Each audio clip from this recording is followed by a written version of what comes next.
pessoas queridas, graça e paz de Cristo ao seu coração. Amém?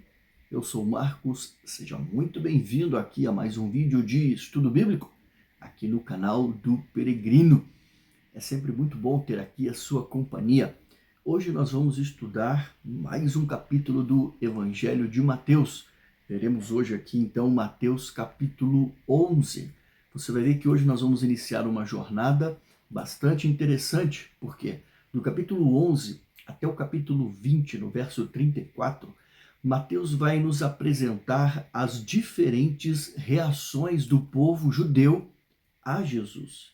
E nessa primeira parte, que contempla o capítulo 11 e o capítulo 12, nós podemos dizer que o assunto principal da narrativa é Jesus rejeitado pelos líderes judeus, mas aceito pelos seus discípulos. Amém? Essa divisão de texto, queridos, ela destaca as duas respostas principais a Jesus. Primeiro, a aceitação ao seu ministério e depois a sua rejeição.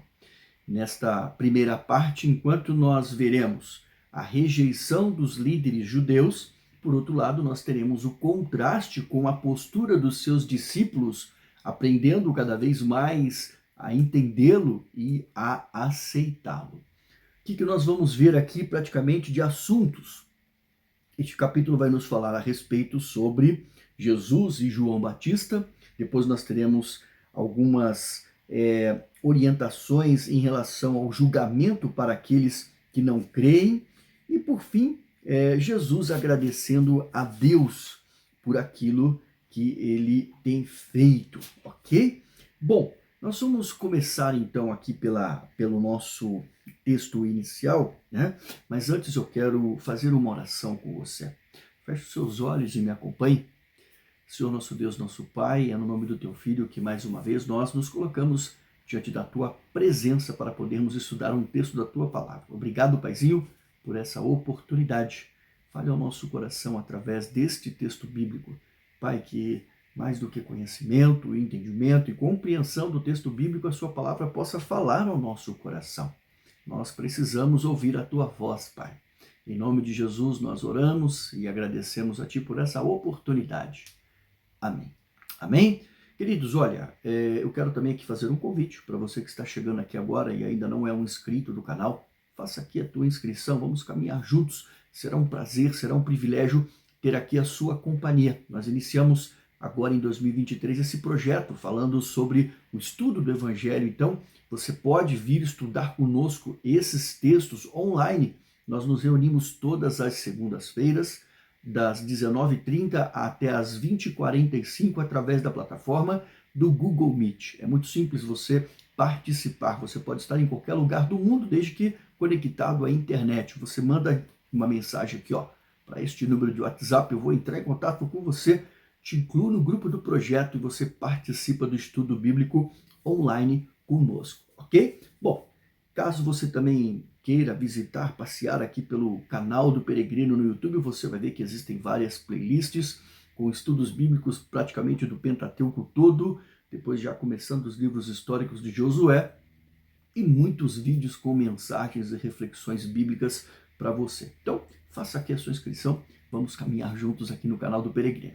Amém? E na descrição eu vou deixar para você o link para que você também possa me acompanhar e me seguir nas demais mídias sociais. Bom, vamos então, sem mais delongas aqui, a nossa primeira parte, que é Jesus e João Batista, do verso 1 ao 19 do capítulo 11 de Mateus. Diz aqui o texto bíblico, eu leio para você na NVT, a nova versão transformadora. Quando Jesus terminou de dar essas instruções a seus 12 discípulos, saiu para ensinar e anunciar sua mensagem nas cidades da região. João Batista, que estava na prisão, soube de todas as coisas que o Cristo estava fazendo.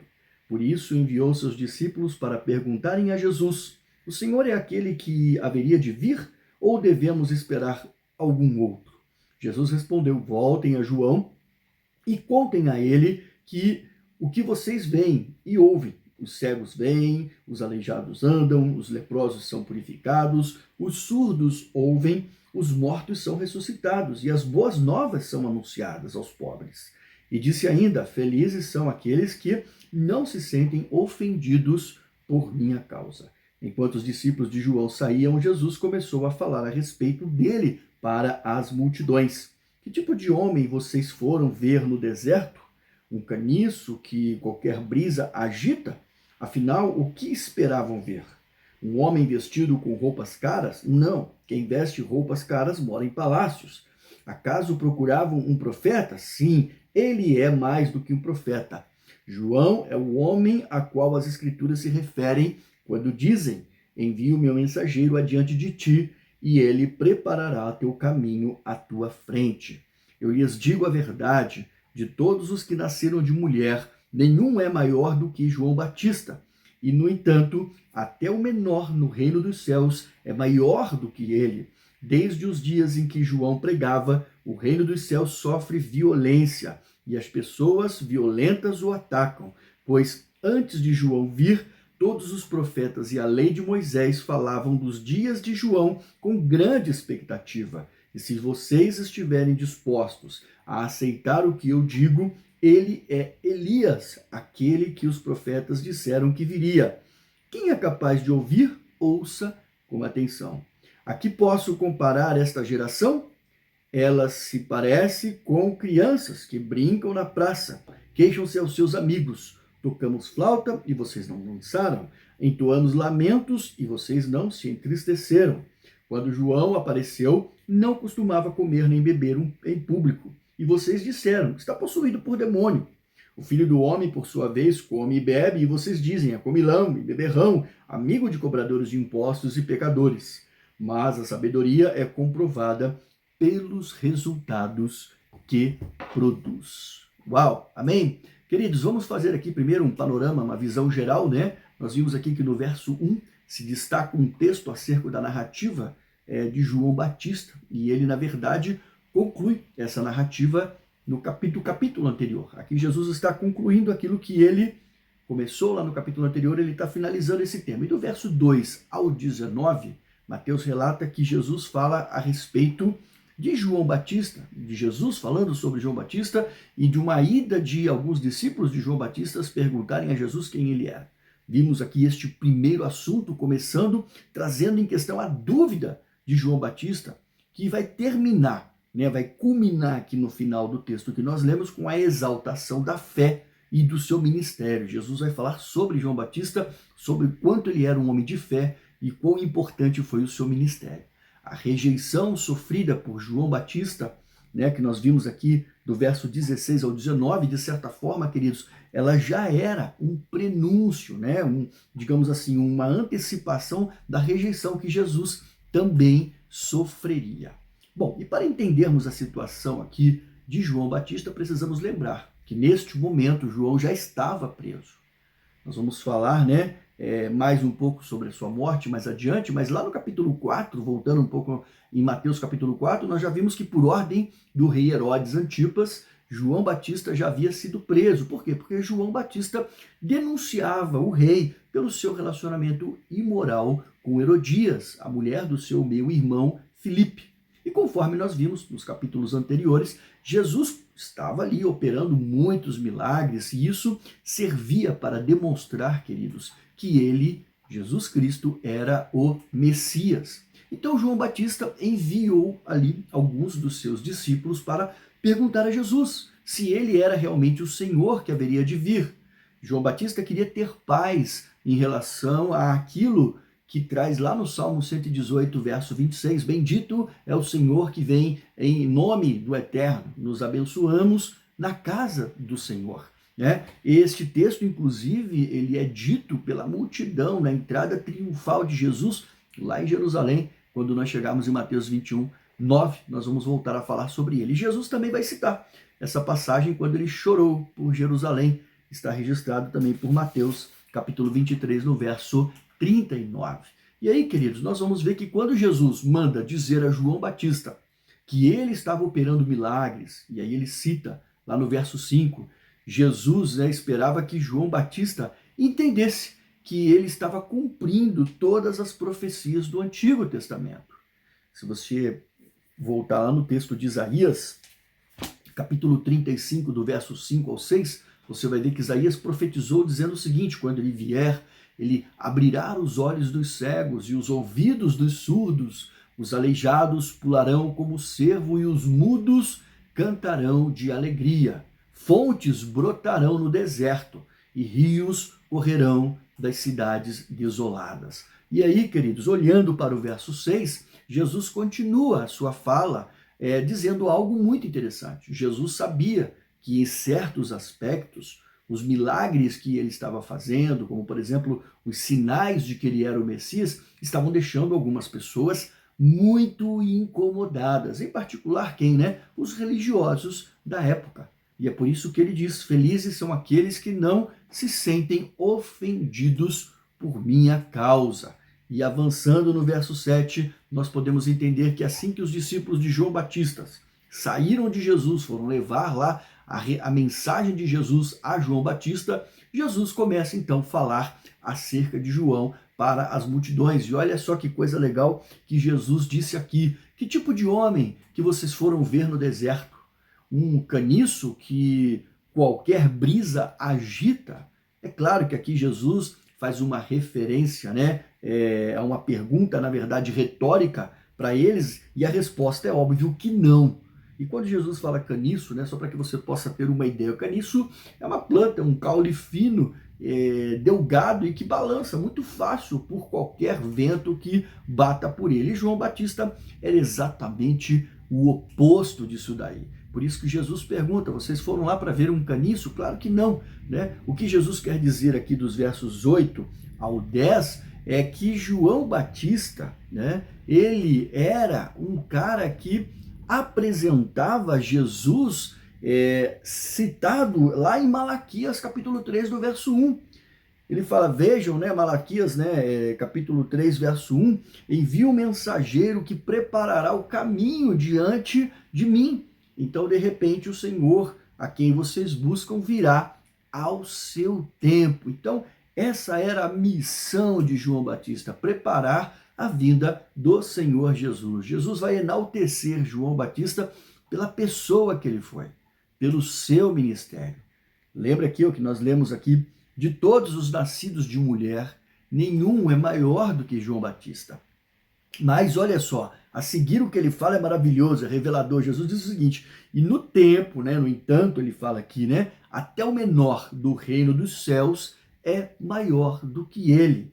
O menor dos seguidores de Jesus, apesar de toda a grandeza de João Batista, o menor dos seguidores de Jesus, ele é maior do que João Batista. Por quê? Porque ele vive sob a nova aliança da salvação por meio de Cristo Jesus. E olhando para o verso 12, Jesus sinaliza que desde os dias de João Batista, queridos, começou lá uma perseguição sobre o reino de Deus. Quando João Batista começou a pregar, o reino de Deus está sob ataque. É interessante que, lendo esse verso 12 na ótica de Mateus, o texto nos remete a algo aparentemente até que negativo. Só que Lucas, quando fala sobre isso, lá em Lucas 16, no verso 16, ele traz uma conotação com sentido um pouco diferente, ou seja, ele vai modificar o verbo original, mostrando que as pessoas estavam ali aguardando ansiosamente o reino de Deus. Mas o fato é, querido, que ambas colocações, tanto do ponto de vista de Mateus como de Lucas, elas cabem nessa situação. Por quê? Porque realmente ataques começaram a ser feitos constantemente, perseguições realmente se desencadearam contra Jesus e contra aqueles que estavam o seguindo, mas também não há dúvida que as pessoas estavam aguardando ansiosamente a vinda do Messias. E nos versos 14 e 15, Jesus esclarece e coloca um ponto final em uma dúvida que os judeus tinham acerca do texto de Malaquias, capítulo 4, versos 5 e 6. João Batista, sim, é o Elias citado por Malaquias. E aqui não se trata, queridos, de reencarnação. Não é uma reencarnação de Elias, como algumas pessoas equivocadamente entendem por aí. Jesus está dizendo que Elias foi um tipo teológico que apontava para João Batista. É isso que Jesus está querendo dizer. A comparação que Jesus faz no verso 17, mostra que ele faz uma referência a uma geração que reage de forma indiferente, seja por coisas boas ou coisas ruins, e seja para uma mensagem de lamento ou até mesmo uma mensagem fúnebre, como ele diz aqui em relação a João Batista, ou mensagens alegres em relação às suas boas novas anunciadas por Jesus. E no verso 18, o texto do verso 18 e 19 nos mostra como Jesus e João Batista desagradaram as pessoas ao seu tempo. João Batista ele viveu no deserto, comeu gafanhotos e mel, como nós já estudamos aqui, e foi acusado de estar possuído por demônio. E Jesus, que comia, bebia livremente, foi acusado de ser um filho rebelde por se misturar com pecadores, com cobradores de impostos. Chegaram até a chamar Jesus de dizendo que ele fazia milagres em nome de Beelzebub, o maior dos demônios. Amém? E dessa forma, queridos, nós fechamos aqui essa primeira parte. Muito interessante, né? Nós vamos ver agora que nós temos aqui o julgamento para os que não creem. E o julgamento para os que não creem, ele vai aqui do verso 20 até o 24. Vamos ler então aqui este texto bíblico e ver o que ele está nos dizendo. Amém? Bom, então Jesus começou a denunciar as cidades onde ele havia feito muitos milagres, pois não tinham se arrependido. Que aflição as esperas, Corazim e Betsaida, porque se nas cidades de Tiro e Sidom tivessem sido realizados os milagres que realizei em vocês, há muito tempo seus habitantes teriam se arrependido e demonstrado isso, vestindo-se de panos de saco e jogando cinzas sobre as cabeças. E eu lhes digo que no dia do juízo, Tiro e Sidom serão tratadas com menos rigor do que vocês. E você, Cafarnaum, será elevado até o céu? Não, descerá até o lugar dos mortos. Porque se na cidade de Sodoma tivessem sido realizados os milagres que eu realizei em você, ela estaria de pé ainda hoje. E eu lhes digo que no dia do juízo, Sodoma será tratada com menos rigor do que vocês. Aqui Jesus está trazendo, queridos, uma mensagem muito forte contra a questão da rejeição que ele sofreu pelos próprios judeus. E ele fala primeiro de Sidom e Tiro, que eram cidades gentias, e depois ele se refere a Sodoma, como uma cidade que você lembra muito bem, foi destruída por conta dos seus pecados. Bom, nós já comentamos nos estudos dos capítulos anteriores que um dos motivos pelo qual Jesus fazia muitos milagres era para confirmar ao povo judeu que ele era o Messias. E crer em Jesus, queridos, implicava em arrependimento. Só que Jesus, ele deixa bem claro que também rejeitá-lo resultará em um terrível julgamento, uma vez que as evidências de que ele era o Cristo eram irrefutáveis. As pessoas não poderiam dizer jamais, não poderão dizer jamais que não sabiam. Enquanto Jesus percorria as cidades da Galileia, como ele deu exemplo aqui, Corazim, Betsaida, Cafarnaum, ele se revelou amplamente para essas pessoas, de modo que só rejeitavam a Jesus aqueles que queriam rejeitar. E por isso, então, ele deixa bem claro que a severidade do julgamento para os incrédulos, ela será tão grande, queridos, que ele traz aqui alguns exemplos que nós conhecemos bem da história. Você pode, por exemplo, ver a respeito de Tiro e Sidom. Tiro, e no livro nós temos Isaías, capítulo 23, Ezequiel também, capítulo 26, verso 1 até o 28, 19, a respeito de Sidom e Ezequiel, capítulo 28, do verso 20 ao 23. E de Sodoma, lá no início da Bíblia, em Gênesis, no capítulo 18, do verso 22 ao 19, 18 do verso 22 ao capítulo 19 do verso 29. E aí você vai ver então que Jesus ele trata bastante sobre essa questão. Olha, se essas cidades, se eu tivesse feito os milagres que eu fiz para vocês aqui, elas com certeza, Sodoma estaria de pé e Tiro e Sidom teriam se arrependido muito mais do que vocês que deveriam ter se arrependido como judeus e conhecem a Bíblia, conhecem a história, conhecem os profetas, conhecem a lei, sabem a respeito de tudo aquilo que estaria por vir. Ok? Bom, e aí, queridos, indo para a última parte aqui do nosso estudo, nós vamos ver aqui que Jesus agradece a Deus, do verso 25 ao 30, e vamos ver aqui o que diz o texto bíblico. Naquela ocasião, Jesus orou da seguinte maneira: Pai, Senhor dos céus e da terra, eu te agradeço porque escondestes estas coisas dos que se consideram sábios e instruídos e as revelastes aos que são como crianças. Sim, Pai, foi do teu agrado fazê-lo assim.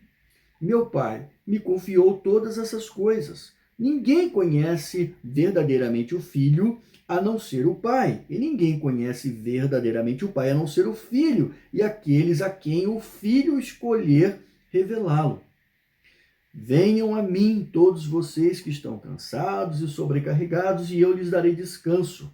Tomem sobre vocês o meu jugo, deixem que eu lhes ensine, pois sou manso e humilde de coração, e encontrarão descanso para a alma. Meu jugo é fácil de carregar, e o fardo que eu lhes dou é leve.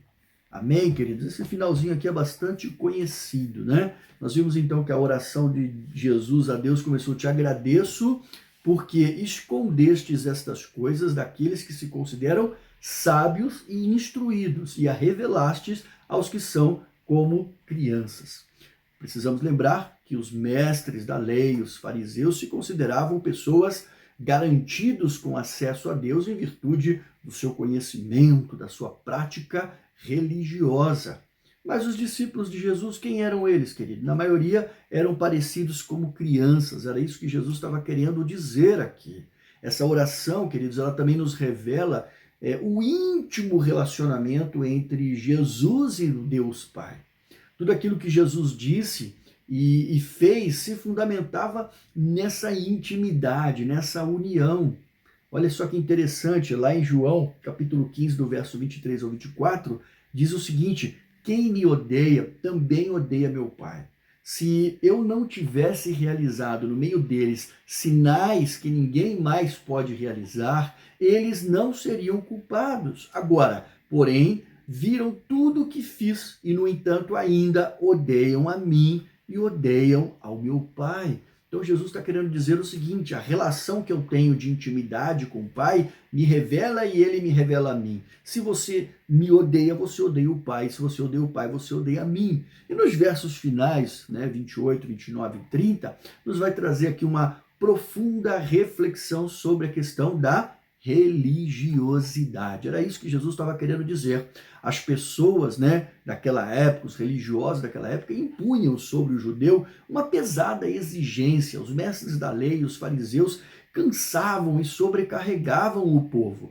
E aí Jesus diz, que ele, na verdade, tinha algo diferente para eles. Sobre esse fardo pesado que os fariseus colocavam, olha só o que diz lá em Mateus 23, versos 3 e 4. Portanto, pratiquem tudo o que eles dizem e obedeçam-lhes, mas não sigam seu exemplo, pois eles não fazem o que ensinam. Ou seja, eram hipócritas, mentirosos. Aí continua Jesus dizendo: oprimem as pessoas com exigências insuportáveis e não movem um dedo sequer para aliviar os seus fardos. É sobre este fardo que Jesus está dizendo. Jesus nos convida, queridos, a um descanso dessa religiosidade pesada que vinha desde a época dos fariseus, desde a época lá dos mestres da lei. Jesus nos convida a uma renovação espiritual num sentido não só no presente, mas também no futuro, queridos, principalmente no futuro. E quando ele fala sobre o jugo, é aquela canga